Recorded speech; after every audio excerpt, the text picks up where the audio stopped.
I'm a physiotherapy student. My question is, what is the need of Allah to create Adam and Eve and this total universe? What he will get from this? And my second question is, everything is created by someone. So even God must have been created by someone. What is the meaning of Allah? Brothers asked three questions. The first question, why did God create Adam and Eve and what was his reason to create all this world and humankind? Allah subhanahu wa ta'ala created Adam and Eve, may peace be upon them both, so that the humankind could come. They were the great-great-grandparents.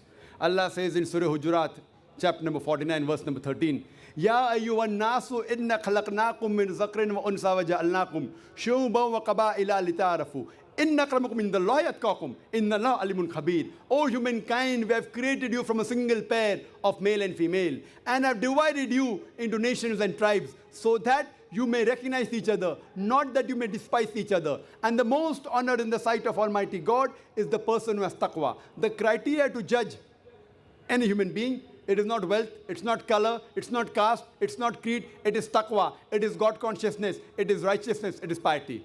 So Adam and Eve, peace be upon them both, they were our great-great-grandparents, of yours also and of mine also, all humankind.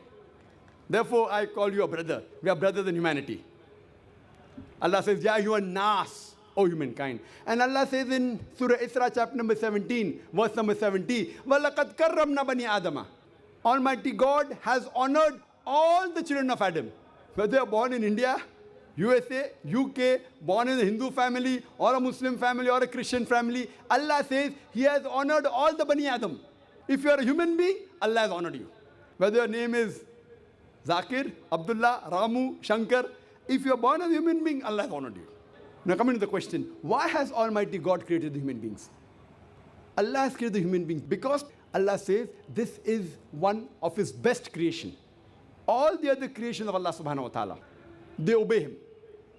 We have the angels. Whatever Almighty God says, the angels obey Him directly. They have no free will. The human being is the creation of Allah subhanahu wa ta'ala, which has a free will. We can either obey Him or disobey Him. So Allah has created such a creation. We are one of His best creation, in the best of forms. But we have a choice of either obeying God or disobeying God. If we obey God, we will go to Jannah, we will go to Swarg, we will go to heaven. If we disobey Him, we will go to hell, we will go to Nark. So this is a test for the hereafter. Allah says in Surah Mulk, chapter number 67, verse number 2, Allazi khalaqal mauta wal hayata. It is Allah who has created death and life to test which of you is good in deeds. So this life is a test for the hereafter. So Allah has created the human beings, and Allah says in Surah Dhariyat, chapter number 51, verse number 56, وَمَا خَلَقْتُ الْجِنَّ وَالْإِنسَ إِلَّا لِيَعْبُدُونَ. That we have created the jinn and the men not but to worship Him. So we are supposed to worship, obey the commandment of Allah subhanahu wa ta'ala. So this is a different creation of Allah subhanahu wa ta'ala, which has the free will of even going against Allah subhanahu wa ta'ala or obeying Him. All the other things, the stars, the trees, the mountains, the Quran says they do sajda to Allah subhanahu wa ta'ala, they prostrate to Him, they obey Him. We have a free will. Now when Allah has given a free will, with the free will if we obey Him, we become higher than the angels. With the free will if we disobey Him, we become the partners of the devil. So He's created us for the test for the hereafter. Coming to your second question. Everything has a creator. Who created? God. If anyone says everything has a creator, it is a wrong statement. Every created thing has a creator. The definition of God is He is uncreated. The moment you say who created God, He's not God. The definition of God is He is uncreated. Suppose a person comes and asks you, that brother, my friend John, he was admitted in the hospital. He gave birth to a child. Can you guess, was it a girl or a boy? Can you guess? Try it out. Guess? Can't guess. Why? Can you on the microphone? Can you guess, was it a girl or a boy? Huh? See, brother John, he was admitted in the hospital. He gave birth to a child. Was it a girl or a boy? Can you guess? A 50% chance? Girl or boy? People are laughing. Why? Can you guess? Can't guess. Why? Even if you guess, can you get the answer right? Acha, can you guess? I'll give you two chances. Was it a girl or a boy? Try it out. Girl. Brother, can a man give birth to a child? There you made a mistake. Same way you made a mistake by asking who created God. A man cannot give birth to a child. So where's the question of it being girl or a boy? See, now you understood. Now that's good, brother. So it was a man cannot give birth to a child. So where's the question of a girl or a boy? So when you're asking who created God, God by definition, Allah by definition is uncreated. The moment you say who created Allah, He's not Allah. وَلَمْ يَقُلْ لَهُ كُفُوًا أَحَدٌ. There's nothing like Him.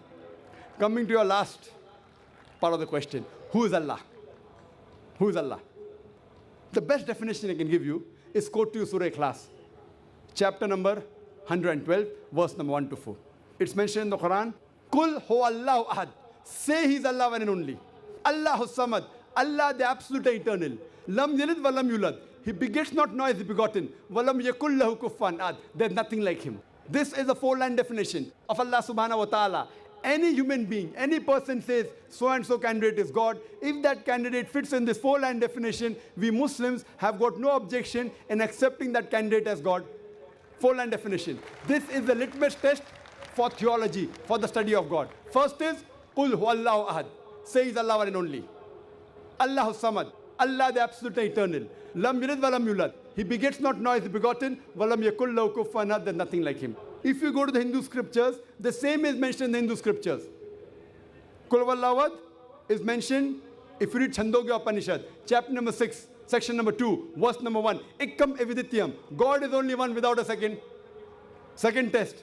Allahu samad. Allah the absolute eternal. Bhagavad Gita, chapter number 10, verse number 3 says, I am known as the Lord of all the worlds, the unbegotten, the beginningless. Third test, Lam yalid wa lam yulad. He begets not nor is he begotten. It's mentioned in the Shvetasvatara Upanishad, chapter number 6, verse number 9. Nachas kasij, janita na chadipa. Of Him there are no lords. He has got no parents. Almighty God has got no father. He has got no mother. And walam yakul lahu kufuwan ahad. There's nothing like Him is mentioned in Shvetasvatara Upanishad, chapter number 4, verse number 19, and Yajurved, chapter number 32, verse number 3, where it says, Natasya pratima asti. Of that God, there is no pratima, there is no idol, there is no image, there is no photograph, there is no sculpture. Who says that? Yajurved, chapter number 32, verse number 3. Same as, Walam yakul lahu kufuwan ahad.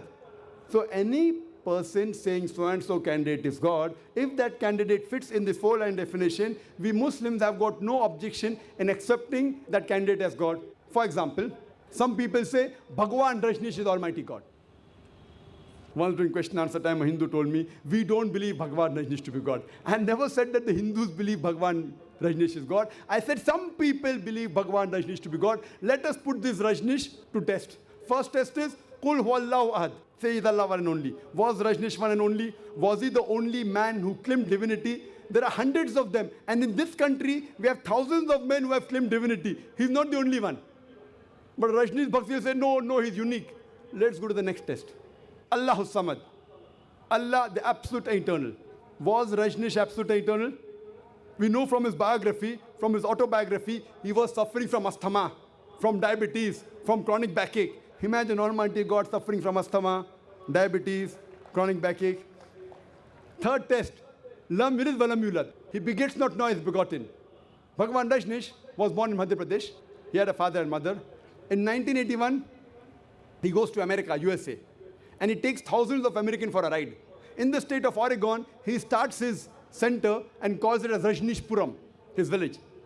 Later on, the American government arrests him and put him behind bar. Rajneesh says, the American government slow poisoned me. Imagine Almighty God being slow poisoned. In 1985, the American government kicked him out of the country. He comes back to India in the same city, Pune, and he goes back to his center, which is now called as Osho Commune. And if you go to the Samadhi of Rajneesh, it is mentioned there on the Samadhi, Bhagwan Rajneesh, Osho, never born, never died, but visited the earth from the 11th of December 1931 to the 19th of January 1990. Never born, never died, but visited the earth from the 11th of December 1931 to the 19th of January 1990. They forgot to mention in Samadhi, he was not given visas to 21 countries of the world. Almighty God coming in this world to visit the world and requires visas to go to different countries. And the Archbishop of Greece said, if you don't remove Rajneesh out of this country, we'll burn his house and the house of his disciples. And the last test, Walam yakul lahu kufuwan ahad, is so stringent that no one besides the true Almighty God can pass. The moment you can compare God to anything, he is not God. Walam yakul lahu kufuwan ahad. We know Rajneesh, like the human beings, had a beard, one nose, two eyes, 2 ears, 2 hands. The moment you can compare God to anything in this world, he is not God. Walam yakul lahu kufuwan ahad. If someone says Almighty God is 1,000 times stronger than Arnold Schwarzenegger. Might have heard the name of Arnold Schwarzenegger? Have you heard Arnold Schwarzenegger? The person who got the title Mr. World, Mr. Universe. The strongest man in the world, the strongest man in the universe. The moment you can compare God to anyone, whether it be Arnold Schwarzenegger, whether it be Dara Singh, whether it be King Kong, whether it be 1,000 times or 1,000,000 times. The moment you can compare God to anything in this world, he is not God. Walam yakul lahu kufuwan ahad. There is nothing like him. So this is a 4-line definition of Allah subhanahu wa ta'ala given in the Quran. Whichever God you are worshipping, brother, put that God to the test of Surah Ikhlas. If that God passes, that is the true God. Otherwise, it's a fake God.